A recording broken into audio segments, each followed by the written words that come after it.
The following program is rated G. It is suitable for all audiences.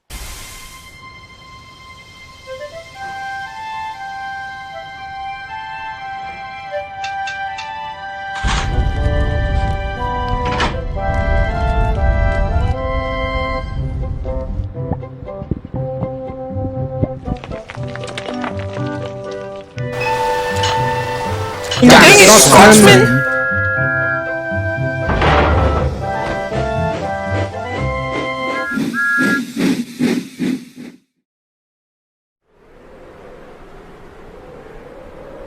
One winter's night when the cold wind blew, the engines found it hard to sleep.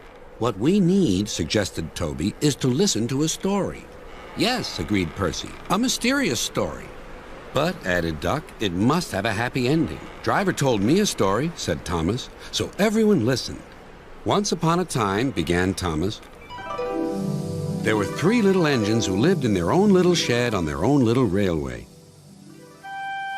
Their names were Duke, Stuart, and Falcon. Duke was the oldest and was named after His Grace, the Duke of Sodor. He was proud of this and loved to keep the little engines in order.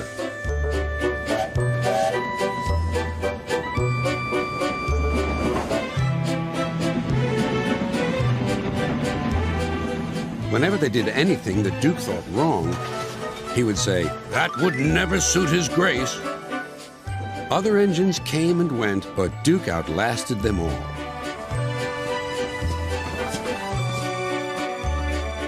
Stuart and Falcon used to call him Grandpuff. They were fond of him, but they got very tired of hearing all about His Grace. Sometimes they would tease him and chant, "Engines come and engines go. Grandpuff goes on forever." "You impertinent scallywags," Duke would say. "Whatever are you engines coming to?" "Never mind, Grandpuff. We're only young once." "Well, you'd better mind, unless you want to end up like Smudger." "Oh, Grandpuff, whatever happened?" "Smudger," said Duke, "was a show-off. He rode roughly and often came off the rails.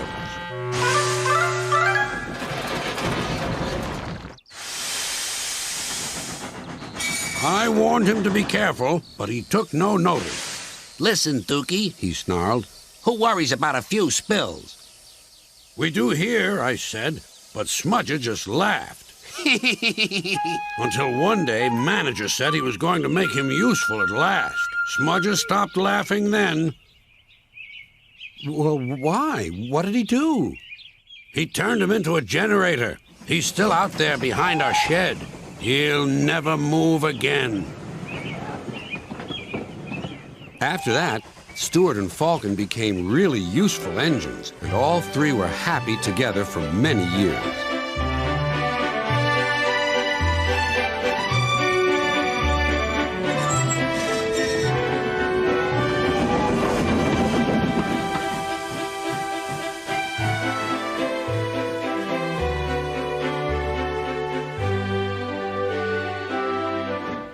Then hard times came. The mines in the hills closed.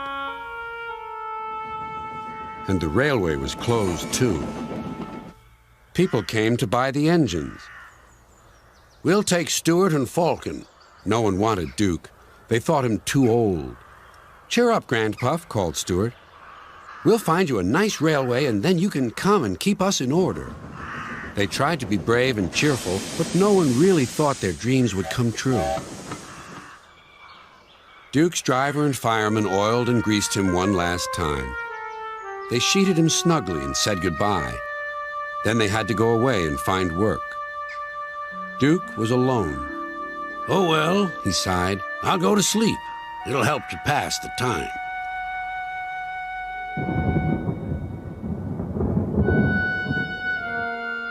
Winter torrents washed soils from the hills. Trees and bushes grew all around.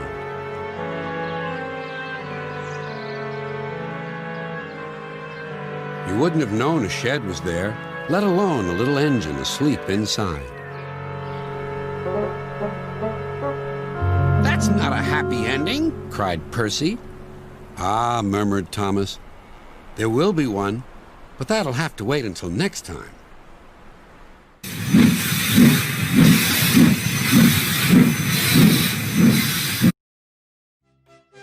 Hello, my name is Edward, and I'm the number 2 engine on the Northwestern Railway. There are ups and downs, but overall, the NWR is one of the biggest and best steam-powered railways in Britain, despite all the accidents.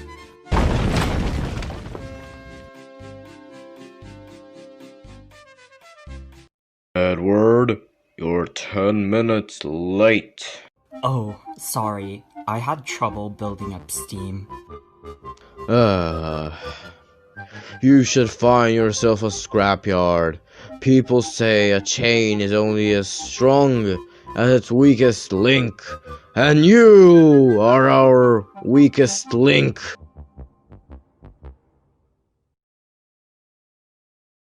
Later that day, I was scheduled to take a goods train. Little did I know that it would be a rather eventful run. Be careful. Sorry, I'm just a bit distracted by something that Gordon said.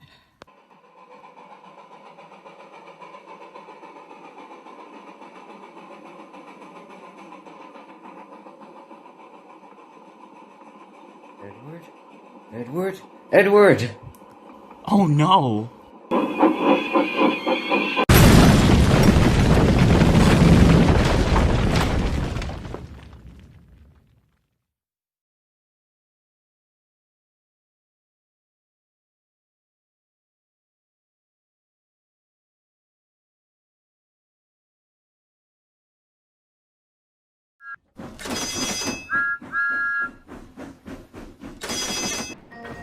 Why hello there, I'm Duchess of Sutherland, engine number 6233.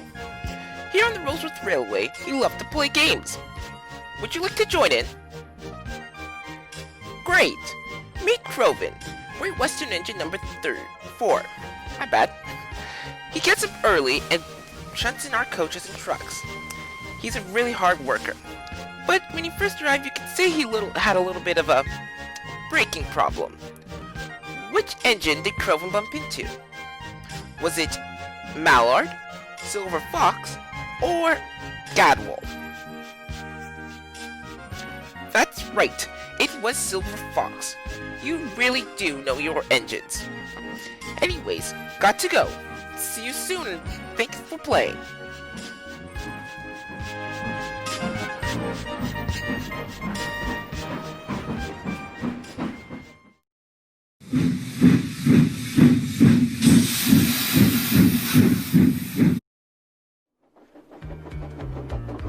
James was enjoying his life on the island of Sodor, but he still had a lot to learn. You're a special mixed traffic engine, said the Fat Controller. You can pull coaches or trucks quite easily, but you must learn by your mistakes. James knew what the Fat Controller meant. He could well remember that dreadful accident on his first day.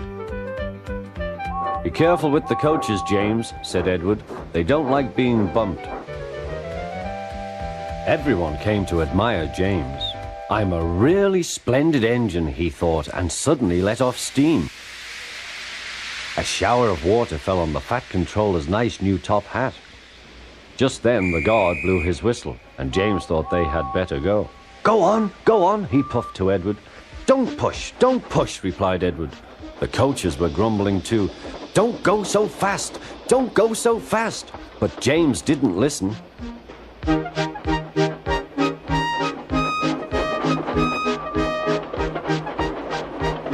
When at last they stopped at the next station, 2 coaches were beyond the platform. They had to go back to let the passengers out. But no one seemed to know about the Fat Controller's top hat, though James felt happier. Presently they came to the station where Thomas was waiting with his 2 coaches. Hello, James, said Thomas. Feeling better? That's right. Oh, that's my guard's whistle. I must go. I don't know what the Fat Controller would do without me to run this branch line, and he puffed off importantly. Edward and James passed the field where James had had his accident. The fence was mended and the cows were back again.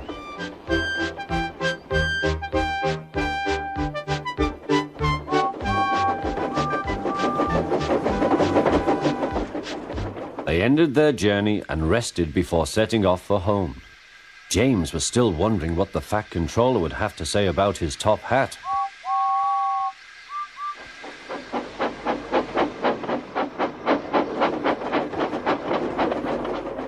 Next morning, the Fat Controller spoke severely to him. "If you can't behave, I shall take away your red coat and have you painted blue." James didn't like that at all. He was very rough with the grumbling coaches as he brought them to the platform. "Don't talk, come on," he called to them. "Gordon never has to fetch his own coaches," he thought to himself, "and he's only painted blue." To make James even more cross, this time no one came near him. "I'll show them," he thought. "They think Gordon is the only engine who can pull coaches."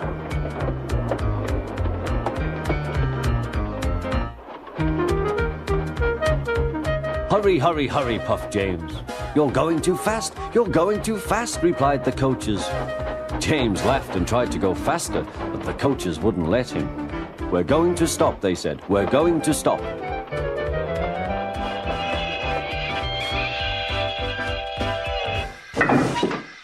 "What's the matter?" James asked his driver.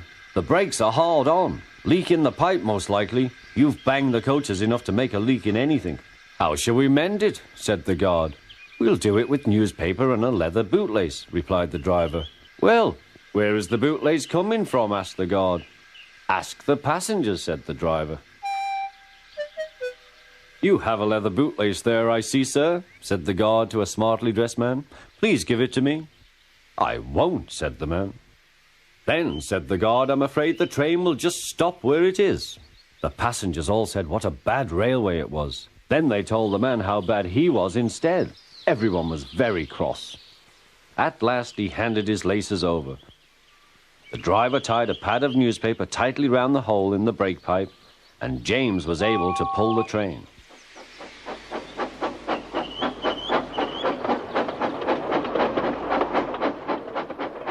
But he was a sadder and wiser James, and took care never to bump coaches again.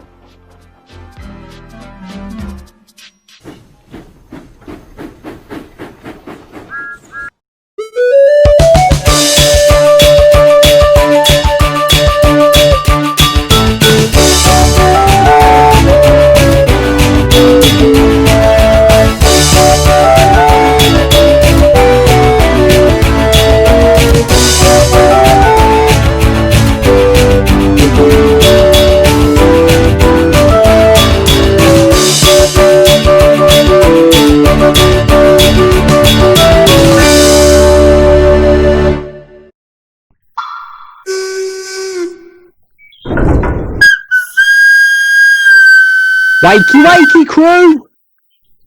Oi, what time is it, Russ? Time for us to get to work. Containing a mess. Oh, morning, engines. Morning, Mrs. Hat. Mademoiselle. Well, my nephew informed me that Farquhar isn't going to be that busy, so Toby and Daisy will be doing the passenger runs. Ladies, since Percy's at Farquhar Works, I'm going to send you to Farquhar Quarry so you can help Mavis. Thomas, my cousin Daniel Hat has just informed me that Victorstown Harbor is going to be very busy, so I'm going to send you there to help Russ and the other haulers. Yes, ma'am.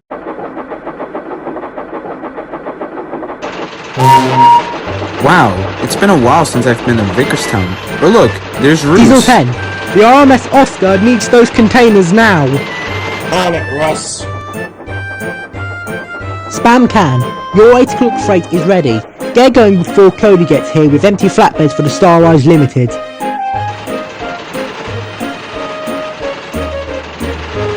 Hey Thomas, what can I get for you?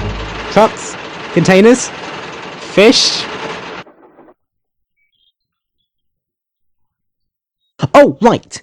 Daniel told me about that. Okay, well, As you can see, we have loads of orders we need to complete, especially the military contract. The military contract? Yes.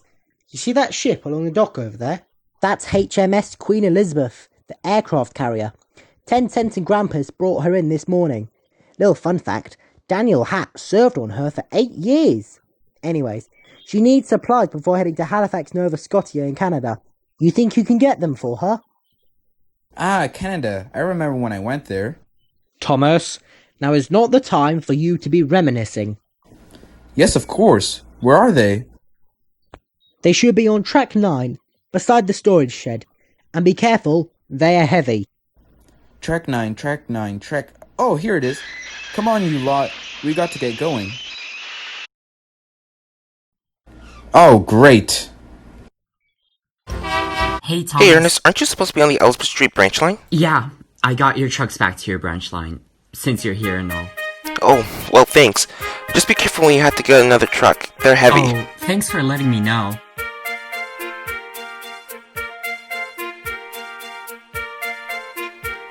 Ernest, you gave me an idea. I did? Hold up. You got one more truck to catch. Great job, Thomas. Anchors away, Commander George!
Thomas, what happened?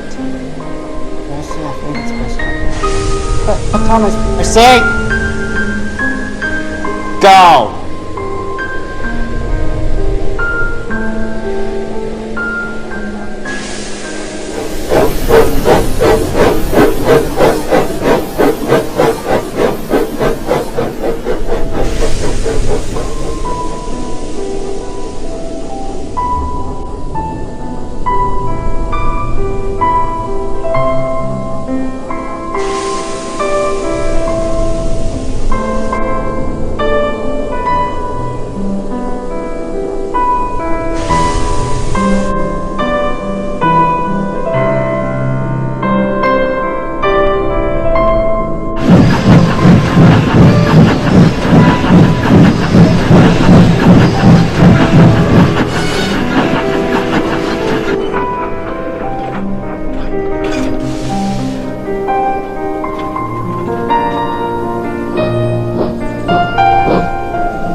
Lucy? Thomas, don't try talking to him. I don't think he wants to talk. He came here almost with tears in his eyes. I mean, I'm assuming it's because of the blitz. I mean, you saw it, right?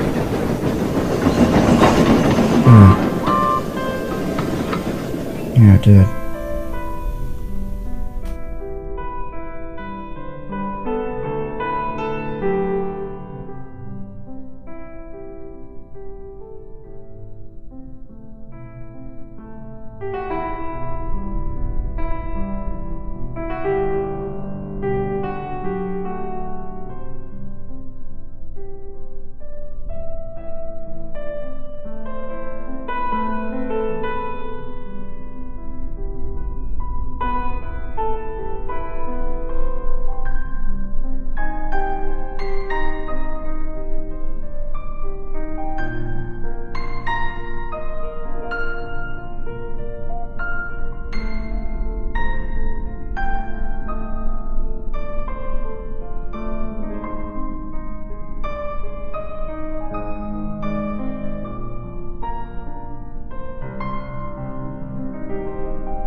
The Fat Controller sat in his office listening to the noise outside. The passengers were angry. The station master came in. "There's trouble in the shed, sir. Henry is sulking, there's no train, and the passengers are saying this is a bad railway." "Indeed," said the Fat Controller. "We cannot allow that." He found Gordon, James and Henry looking very cross. "Come along, Henry. It's time your train was ready." "Henry's not going," said Gordon. "We won't shunt like common tank engines. That was Thomas's job. We are important tender engines. You fetch our coaches and we will pull them. Tender engines don't shunt." "Oh, indeed," said the Fat Controller. "We'll see about that. Engines on my railway do as they are told." And he hurried away to find Edward. The yard has never been the same since Thomas left to run his branch line, he thought sadly. Edward was shunting. "Leave those trucks, please, Edward," said the Fat Controller. "I want you to push coaches for me in the yard." "Thank you, sir. That will be a nice change." "That's good, Engine. Off you go, then."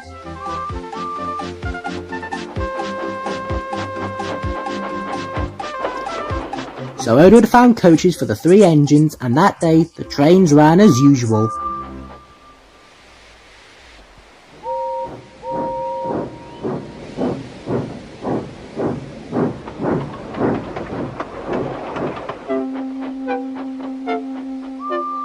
But next morning, Edward looked unhappy. Gordon came clanking past, hissing rudely. "Bless me," said the Fat Controller. "What a noise!" "They all hiss me, sir," answered Edward. They say tender engines don't shunt, and last night they said I had black wheels. I haven't, have I, sir? No, Edward, you have nice blue ones and I'm proud of you. Tender engines do shunt, but all the same, we do need another tank engine here. He went to a workshop and they showed him all sorts of engines.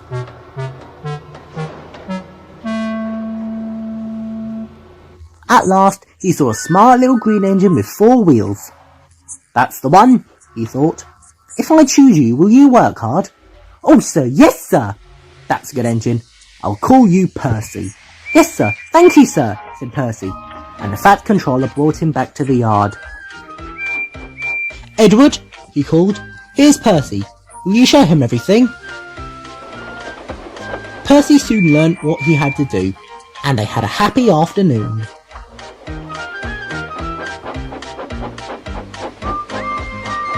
Then Henry came by, hissing as usual. Whee! Shh! Went Percy. Henry jumped and ran back to the shed. How beautifully you wheeshed him, laughed Edward. I can't wheesh like that. Oh, said Percy, that's nothing. You should hear them in the workshop. You have to wheesh loudly to make yourself heard. Next morning, Thomas arrived. The fat controller sent for me. I expect he wants help, he said to Edward. Shh! Here he comes, replied Edward. Well done, Thomas. You've been quick. Listen, Henry, Gordon and James are sulking. They say they won't shunt like common tank engines. So I have shut them up, and I want you both to run the line for a while. Common tank engines indeed, snorted Thomas. We'll show them. And Percy will help too. Oh, sir, yes, sir, please, sir, answered Percy.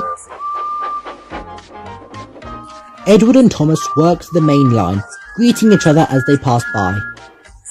Percy puffed along the branch line. Thomas was anxious about Annie and Clarabelle, but both driver and guard promised to take care of them. There were fewer trains, but the passengers didn't mind. They knew the 3 other engines were having a lesson. Gordon, James and Henry were cold, lonely and miserable. They wished now they hadn't been so silly.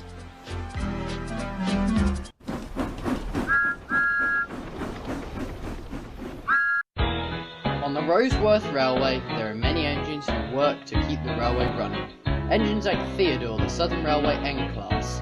Theodore is a tender engine with smoke deflectors, just like City of London, Franklin and Cock of the North. Although Theodore can pull coaches, he mainly works at the Rose Forest, due to the peace and quiet, but this engine has a really big heart. Welcome to our railway, Theodore. Almost! I meant to do that! Oh! They're pushing me! They're pushing me! James! Thomas! Thomas! Come back!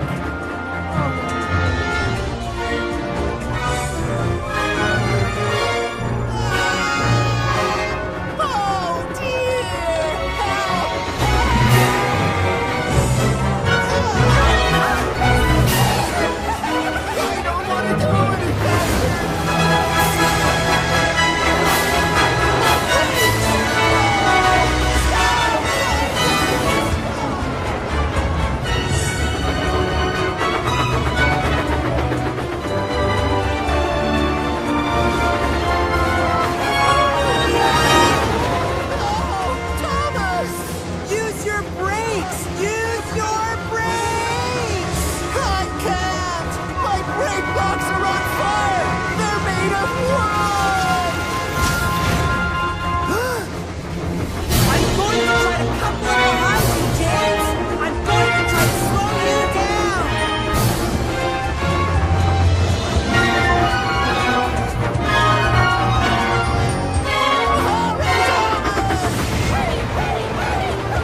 Edward was right. Cars can run an engine right off the rails. Oh. Stay right there, James. I'll go and get help.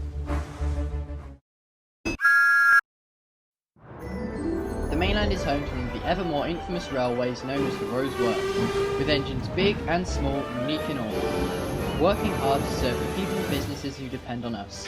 There are stations to bring passengers to where they need to be.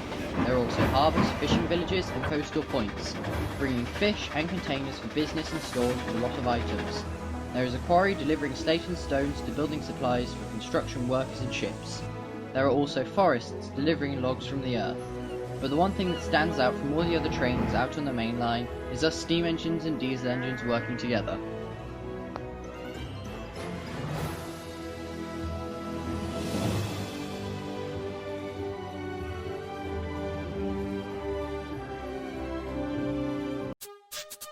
High-speed Gadwal. The Roseworth Railway has many fast engines, like me and my cousin Gadwal, Mallard and Silver Fox. We pull heavy fast express trains that go beyond Shedfield to a station called Barrow-in-Furness, or Barrow for short. Barrow is just like Redcode, except Barrow is a transfer station for all mainline engines like Philippa, also known as Pip and Emma. Pip and Emma are fast high-speed diesel engines who don't need turntables and go all the way round to London. One afternoon, Gadwal arrived late at Barrow with the local express. Oh great, the yard manager's going to have a field day with me when I get back. Don't think it's just the yard manager. It looks like the passengers are angry with us too. Come on, Paul, let's calm them down. While Gadwal's driver and fireman went to calm down the passengers, Gadwal noticed that Pip and Emma were pulling in on the track next to him. Now Gadwal doesn't normally see them and was surprised to see them without their usual coaches. Hello, Gadwal. Hello, Emma. Or is it Pip?